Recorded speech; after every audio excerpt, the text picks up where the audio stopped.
नमस्कार, मी रेणुका बुलेटिनमध्ये तुमचं स्वागत आहे। सगळ्या बातम्या आपण बघतोय, पण बुलेटिनच्या सुरुवातीला बातमी आहे कोरोना काळात तयार करण्यात आलेल्या 267 कोटींचे 19 पैकी 17 ऑक्सिजन प्लांट आता ऑक्सिजनवर आहेत।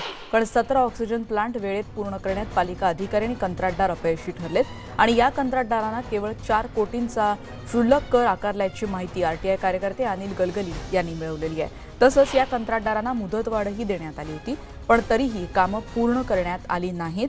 तसंच कामं मुदतीत न करण्यामागे जी कारणं दिली ती देखील न पटण्याजोगी होती आणि त्यामुळे या सगळ्या कामात कनिष्ठ ते वरिष्ठ अधिकारी यांनी कोणत्या प्रयोजनानं दुर्लक्ष केलं याची चौकशी करणं आवश्यक असल्याचं मत व्यक्त होत आहे। दंड केवळ कंत्राटदारांवर आकारला गेला असून सर्व अधिकार वर्गाची जबाबदारी निश्चित करत त्यांच्यावरही कारवाई केली जावी अशी मागणी देखील गलगली यांनी मुख्यमंत्र्यांकडे केल्याचं कळतंय। त्यामुळे आताच्या क्षणाची महत्त्वाची बातमी, कंत्राटदारांना अत्यंत क्षुल्लक दंड ठोठावण्यात आलेला होता। मुंबईतल्या ऑक्सिजन प्लांट संदर्भातली ही बातमी सध्या आपण बघतो आहोत, त्यामुळे हा आता कळीचा मुद्दा ठरू शकतो वादाचा असंही म्हटलं जात आहे।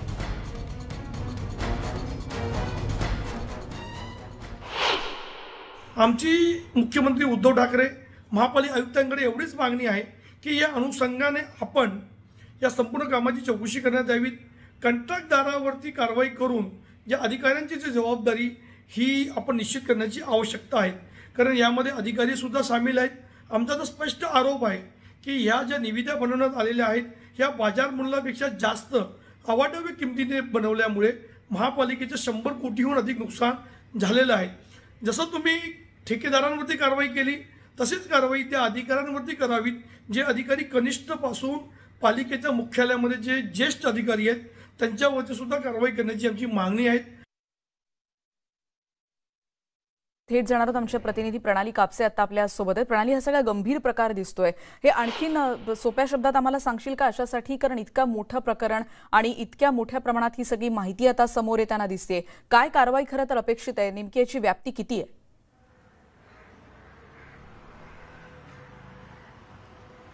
रेणुका, आत्ता सध्या कोरोनाची लाट उसरली आहे, त्यामुळे कदाचित या गोष्टीची दाहकता आपल्याला आत्ताच्या घडीला तितकी कळणार नाही, परंतु ज्यावेळेला कोरोनाची दुसरी लाट सुरू होती, खूप मोठ्या प्रमाणावर लोकांना ऑक्सिजनची गरज पडत होती आणि त्यावेळेला ऑक्सिजन कमी पडत होता, त्यावेळेला हे सगळे कंत्राट देण्यात आलेले होते। या कंपन्यांना केवळ 1 महिन्याचा कालावधी म्हणजे 30 दिवसांचा कालावधी देण्यात आलेला होता आणि तातडीनं हे काम पूर्ण करायचं आहे म्हणून बाजारभावापेक्षा जास्त किमतीनं हे कंत्राट देण्यात आलेले होते। यातले आपण जर 19 प्लांट बघितले तर 19 प्लांटपैकी 17 प्लांट हे एकट्या हायवे कन्स्ट्रक्शन या कंपनीला देण्यात आलेले होते आणि त्याही वेळेला विरोधकांनी हा आरोप केलेला होता की एक पेंग्विन सांभाळणाऱ्या कंपनीला तुम्ही ऑक्सिजन प्लांट सारख्या इतक्या महत्त्वाच्या जीवनावश्यक आणि अत्यंत जोखमीचं काम जे आहे ते तुम्ही देत आहात आणि ही कंपनी ते वेळेत पूर्ण करेल का? कारण याच हायवे कन्स्ट्रक्शननी पेंग्विनचा जो कक्ष तयार केलेला होता तो करायला सुद्धा 2 वर्षापेक्षाचा जास्त कालावधी जो आहे तो वाया घालवलेला होता, तोपर्यंत उशीर झालेला होता आणि तीच गोष्ट पुन्हा घडली। आणि मुख्य म्हणजे एखादी चूक माणूस एकदा करत असेल, जी महापालिकेने एकदा केली आपण असं समजू शकू, पण दुसऱ्या टप्प्याचं कामही याच कंपनीला दिलं गेलं होतं, जेव्हा कंत्राटामध्ये स्पष्टपणे लिहिलं गेलेलं होतं की जर हे प्लांट उभारणारा वेळ लागला तर त्यानुसार या कंपनीकडनं दंड आकारला जाईल आणि तरी सुद्धा बरेच वेळेला या कंपनीला कालावधी वाढवून देण्यात आला आणि त्यानंतर हे प्लांट पूर्ण झाले आणि जेव्हा विरोधकांच्या मागणीनुसार या कंपनीवर 3 कोटीचा दंड ठोठावण्यात आला तर तेव्हा आता उलट या कंपनीनं महापालिकेच्या विरोधात कोर्टामध्ये दाद मागितलेली आहे की आम्ही हा दंड भरणार नाही, ह्या चुकीच्या पद्धतीनं आमच्याकडनं दंड आकारला जातोय। म्हणजे चोर तो चोर वर शिरजोर अशी ही परिस्थिती आहे आणि त्याहीपेक्षा महत्त्वाचं म्हणजे रेणुका, जे मी म्हणाले की आता कोरोनाची लाट ओसरलेली आहे, परंतु जेव्हा कोरोनाची दुसरी लाट होती, जेव्हा ऑक्सिजन खूप मोठ्या प्रमाणात, त्यावेळेला एका दिवशी उशीर हा इतका महत्त्वाचा होता, त्याच्यामुळे इतका त्रास नागरिकांना होणार होता आणि म्हणूनच एवढ्या मोठ्या प्रमाणावर दंड महापालिकेनं आकारण्याचं जाहीर केलेलं होतं आणि तसं ते केलं सुद्धा। परंतु आता उलट याच कंपन्या महापालिकेच्या विरोधात जात आहेत आणि त्यामुळेच आता अनिल गलगली सारखे जे कार्यकर्ते आहेत, आरटीआय ऍक्टिव्हिस्ट, त्यांनी असं म्हटलेलं आहे की 100 कोटीपेक्षा जास्त रुपये आपण एक्स्ट्राचे या कंपन्यांना दिले आहेत, कारण त्यावेळेला आपल्याला ते काम जलद गतीनं पूर्ण करून घ्यायचं होतं आणि त्यासाठी म्हणूनच या 2 कंपन्यांची निवड झाली होती। होती, पण दोन्ही कंपन्यांनी एकतर प्लांट लावायला उशीर केला आणि त्यानंतर आता जेव्हा त्यांच्यावर दंड आकारला जातोय तर ते उलट महानगरपालिकेच्याच विरोधात कोर्टामध्ये जात आहे आणि म्हणूनच हे प्रकरण अतिशय गंभीर आहे, नागरिकांच्या जीवाशी खेळणारं होतं आणि त्यामुळे या प्रकरणाची गंभीर दखल घेतली जावी अशी मागणी अनिल गलगली यांनी केलेली आहे. प्रणाली, आणखीन एका मुद्द्यासह येते, पण भाजपचे नेते आणि आमदार अतुल भातखळकर आता आपल्या सोबत आहेत. प्रणालीकडे आपण पुन्हा एकदा अधिक माहितीसाठी जाणार आहोत. अतुलजी, अत्यंत गंभीर हा सगळा प्रकार आहे आणि इतके प्लांट अजूनही अपूर्ण आहेत आणि पुन्हा एकदा खरंच मुंबईकरांच्या जीवाशी खेळ होतोय असंच म्हणावं लागेल. 100% मुंबईकरांच्या जीवाशी खेळ चाललेला आहे आणि या ऑक्सिजन प्लांटचं जेव्हा टेंडर निघालं तेव्हाच भारतीय जनता पार्टीने याला विरोध केला होता, कारण हे ओव्हर रेटेड कॉस्टने यांनी ही टेंडर दिली. कोविडमध्ये जो भ्रष्टाचार यांनी सेंटर चालवण्याकरता केला तशाच प्रकारचा हा भ्रष्टाचार आहे आणि आता या कंपन्या दंडाच्या विरोधामध्ये कोर्टात जातील, मग कोर्ट त्यांना स्टे देईल आणि इतक्या महत्वाच्या गोष्टीचे प्लॅन्स विक्रमी वेळेमध्ये पूर्ण करण्याची गरज होती, पण या महापालिकेतल्या या कॉन्ट्रॅक्टरने केलं नाही. यातला एक कॉन्ट्रॅक्टर कोण आहे? हायवे पार्क, ज्याने पेंग्विनचा कक्ष हा जिजामाता उद्यानामध्ये उभा केला. त्याच्यातही भ्रष्टाचाराचे मोठे आरोप झाले होते. या कंपनीला ब्लॅकलिस्ट केलं गेलेलं होतं एका अमेरिकन कंपनीकडून आणि तरी सुद्धा ब्लॅकलिस्टेड कंपन्यांनाच काम द्यायचं, अशा प्रकारची ही सगळी दुर्दैवी स्थिती आहे आणि त्याच्यामुळे यातला भ्रष्टाचार आहे हा खणून काय याच्या संदर्भात काही बोलणार नाही, कारण या भ्रष्टाचारामध्ये शिवसेनेचे स्वतःचे हात हे पूर्णपणे बरबटलेले आहेत आणि त्याच्यामुळे लोकांच्या. अतुलजींशी पुन्हा एकदा आपण संपर्क साधण्याचा प्रयत्न करतोय, पण प्रणाली, आता एक महत्त्वाचा मुद्दा ज्याचा उल्लेख आता अतुलजींनी देखील केला होता आणि तो म्हणजे काळ्या यादीत, म्हणजे अमेरिकेकडून काळ्या यादीत टाकणाऱ्या एखाद्या कंपनीला मुंबईसारख्या मोठ्या महानगरातल्या अत्यंत आरोग्याशी जोखमीशी निगडीत या गोष्टीचं कंत्राट दिलं जातं आणि तेव्हा देखील जेव्हा हलगर्जी होत असेल तर निश्चितच गंभीर प्रकार आहे.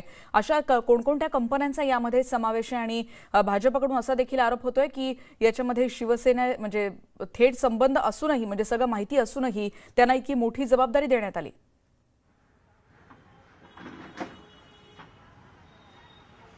रेणुका, खरं तर आरोग्याचं मुंबई महानगरपालिका जर आपण बघितलं तर या मुंबई महानगरपालिकेमध्ये अनेक वेळेला म्हणजे आता आपण ऑक्सिजन प्लांटबद्दल बोलतोय, परंतु रस्त्याची कामं असतील, गटाराची कामं असेल, अशा अनेक कामांसाठी, कन्स्ट्रक्शन काही वर्क असेल, अशा कामांसाठी शेकडो कंपन्यांना आजपर्यंत ब्लॅकलिस्ट करण्यात आलेलं आहे.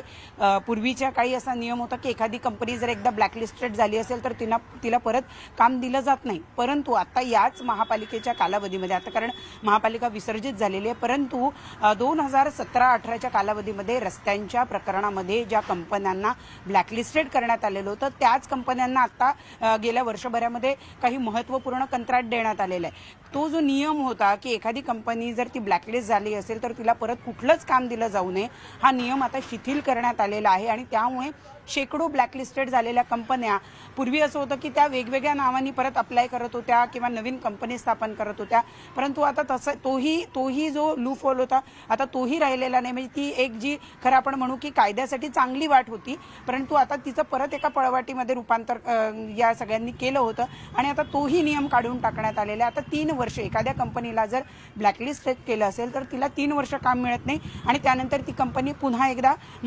महापालिकेमध्ये काम मिळवू शकते. त्यामुळे आता एखाद्या कंपनीला ब्लॅकलिस्टेड करणं, याला तसं बघितलं तर काहीही अर्थ राहिलेला नाही, कारण मुंबई महापालिकेमध्ये अशा शेकडो कंपन्या आहेत ज्यांना ब्लॅकलिस्टेड केलं होतं आणि त्यानंतर त्यांना पुन्हा कामं दिली जातात. एखाद्या कंपनीला जर रस्त्याच्या कामामध्ये ब्लॅकलिस्टेड केलं असेल तर तिला पुन्हा गटारीचं काम दिलं जातं किंवा तिला इथं दुसरं कन्स्ट्रक्शनचं काम दिलं जातं. म्हणूनच धक्कादायक गोष्ट ही आहे की हायवे कन्स्ट्रक्शन नावाची जी कंपनी, जिला पेंग्विनचा कक्ष तयार करायची जबाबदारी दिली होती, त्या कंपनीला मानवी आरोग्याशी संबंधित इतक्या महत्त्वाचं काम, ऑक्सिजन प्लांट सारखा मोठे प्लांट तयार करण्याचं काम जे आहे या कंपनीला दिलं होतं आणि तेही सगळ्यात महत्त्वाचं म्हणजे की पेंग्विन कक्ष उभारायला ज्या कंपनीने इतका वेळ घेतला अशा कंपनीला अत्यंत कमी वेळेमध्ये, विक्रमी वेळेमध्ये ऑक्सिजन प्लांट उभारण्याची जबाबदारी देण्यात आलेली होती आणि तेही 1-2 प्लांट नाही तर तब्बल 17 प्लांट. म्हणजे पहिल्या टप्प्यामध्ये 77 कोटी रुपयाचं काम देण्यात आलं होतं आणि दुसऱ्या टप्प्यामध्ये जवळपास 59 कोटी रुपयांचं काम दिलं होतं आणि एवढ्या मोठ्या प्रमाणावर एखाद्या कंपनीला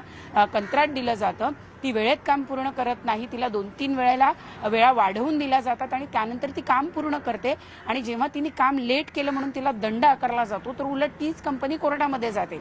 आणि म्हणूनच म्हटलं की याला म्हणतात चोराच्या उलट्या बोंबा. आधी आपणच काम उशीर करायचं आणि मग दंड का आकारला म्हणून कोर्टात असा प्रश्न विचारायचा. आणि म्हणूनच हा प्रकार मुद्दा आता विरोधक देखील उचलताना दिसत आहेत. प्रणाली, पुन्हा एकदा तुझ्याकडे येण्याचा प्रयत्न करते, पण आशिष शेलारांनी काय म्हटलंय आता आपण बघणार आहोत. कारण मुंबईकरांच्या जीवाशी खेळ सुरू आहे आणि त्यामुळे फौजदारी गुन्हा दाखल केला पाहिजे असं मत भाजपचे आमदार आशिष शेलार यांनी व्यक्त केलं. बघूयात त्यांनी काय म्हटलंय. कोण आहे हायवे कंपनी? कोण आहे? मुळामध्ये हा हायवे सुरू कुठून होतो? कलानगर वरून सुरू होतो. या हायवे कंपनीला इतका फेवर का केला जातोय?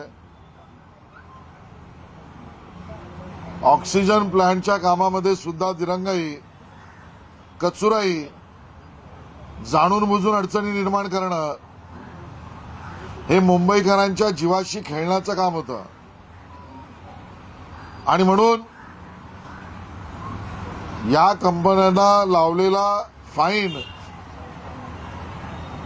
हा सुद्धा कमी आहे. मुंबईकरांच्या जीवाशी खेळण्याचा प्रकार यांनी केलाय. यांच्यावर फौजदारी गुन्हे गंभीर स्वरूपाचे दाखल केले पाहिजे, आमची मागणी आहे.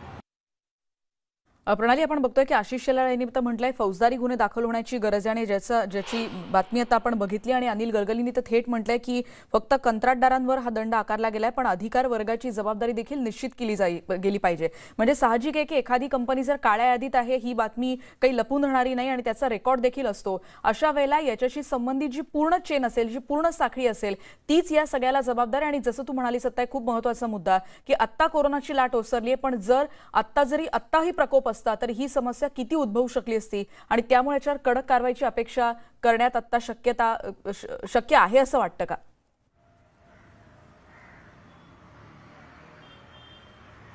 रेणुका, जसं मी म्हणाले की विचार करा की आत्ता जर दुसरी लाट असते तर काय परिस्थिती झाली असती. म्हणजे ज्या महानगरपालिकेवर मुंबईतल्या जवळपास 2 कोटी लोकांचं आरोग्य अवलंबून आहे, त्या मुंबई महानगरपालिका जी देशातली सगळ्यात श्रीमंत, आशिया खंडातली सगळ्यात श्रीमंत महापालिका आहे, जिच्याकडे पैशाची कमतरता नाहीये, परंतु जर भ्रष्टाचार आणि लाचखोरीमुळे एखादी आणि विशेषतः आरोग्यासारखी यंत्रणा जर पोखरून निघत असेल तर हे किती दुर्दैवी आहे. सगळ्यात महत्त्वाचं म्हणजे की आपण जर बघितलं तर कंत्राटदारावर कारवाई होणं किंवा त्याला आर्थिक दंड करणं हा तर भाग आहेच, परंतु एखाद्या कंपनीलाच ते कंत्राट मिळावं यासाठी म्हणून अधिकारी वर्गामध्ये जी काही यंत्रणा तयार असते किंवा एखादं कंत्राट म्हणजे एखादी वस्तू जर 10 रुपयाची असेल तर ती 40 रुपयाला कशी विकता येईल याच्यासाठी, कारण कुठलंही कंत्राट तयार होत असताना ते कंत्राट साधारण ती वस्तू किती रुपयाला मिळेल याचा अंदाज हा महानगरपालिकेतले अधिकारी मिळून तयार करत असतात. कारण तिथले लोक हे अनुभवी असतात, त्या विभागामध्ये वर्षानुवर्ष काम केलेलं असतं,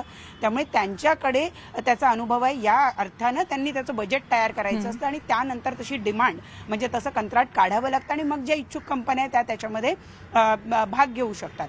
याच्या अटी शर्ती तयार करणं आणि ती वस्तू कितीला विकत घ्यायची आहे याचा अंदाज तयार करणं ही सगळी जबाबदारी महानगरपालिकेच्या अधिकाऱ्यांची असते. आणि त्यामुळेच अनिल गडकरींचा जो आरोप आहे की याच्यामध्ये जी कंपनी आहे त्या कंपनीवर तर दंड तुम्ही आकारताय किंवा त्या कंपनीला तर तुम्ही दंड ठोठावला आहे, परंतु या काळ्या यादीत असलेल्या कंपनीला हे कंत्राट मिळावं आणि त्याचबरोबर ते कंत्राट वाढीव किमतीनं मिळावं याच्यासाठी ज्यांनी प्रयत्न केले अशा या अधिकाऱ्यांवर कारवाई कोण करणार या संपूर्ण प्रश्न त्यांनी उपस्थित केला. खरं तर प्रणाली, या सगळ्याची व्याप्ती खूप अधिक आहे. आपण बघतोय की मुंबईमधली अत्यंत महत्त्वाची बातमी जसे अपडेट्स आता आपल्याला प्रणाली देते आणि या संदर्भात आशिष शेलार यांनी तर म्हटलंय की संबंधितांवर फौजदारी गुन्हा दाखल करण्याची मागणी देखील एकीकडे विरोधी पक्ष करताना दिसत आहे. त्यामुळे येणाऱ्या निवडणूक आणि यानंतर मुंबईतली आणखी एक बातमी आपण बघणार आहोत. पश्चिम उपनगरातल्या कांदिवलीतल्या एका नामांकित कॉलेजमध्ये एका विद्यार्थ्याला 10 ते 15 जणांच्या टोळक्यानं जबर मारहाण केल्याची घटना आता समोर आली आहे. सीसीटीव्हीच्या माध्यमातून ही दृश्य आता आपण बघतोय. मारहाण करणारे विद्यार्थी देखील याच कॉलेजमधले आहेत असा दावा या जखमी विद्यार्थ्यानं केलेला आहे. युवराज चौरसिया असं या मारहाण झालेल्या विद्यार्थ्याचं नाव कळतंय. तो वाणिज्य शाखेत 12वीला शिकतोय. 10 मार्चला कॉलेजच्या बाहेर काही विद्यार्थी घोळका करून उभे होते आणि त्यावेळी युवराजनं त्यांना थोडंसं बाजूला होण्याची विनंती केली आणि यावरून घोळक्यातल्या एका विद्यार्थ्यानं त्याला शिवीगाळ केली आणि यानंतर युवराज आणि या टोळक्यातला वाद वाढला. वादाचं पर्यवसन हाणामारीत झालं. या टोळक्यानं युवराजला बेदम मारहाण केल्याची दृश्य आपण या मध्ये बघतो आहोत.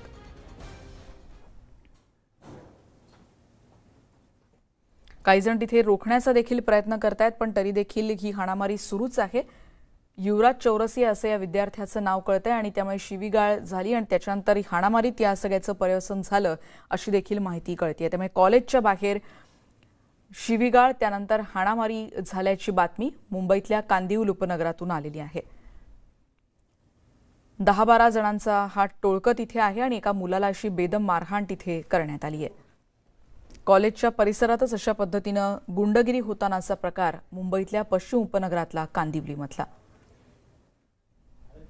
काही जण त्याला रोखण्याचा देखील त्यांना प्रयत्न करतायत, पण तरी देखील त्यांनी हाणामारी सुरूच ठेवलेली आहे. हा सगळा प्रकार सीसीटीव्हीत कैद झालाय. आणि बातमीनंतर या बुलेटिनमध्ये आता आपण इथेच थांबतो. इतरही बातम्यांची अपडेट्स येणाऱ्या बुलेटिनमध्ये भेटत राहूयात. पहा फक्त न्यूज 18 लोकमत.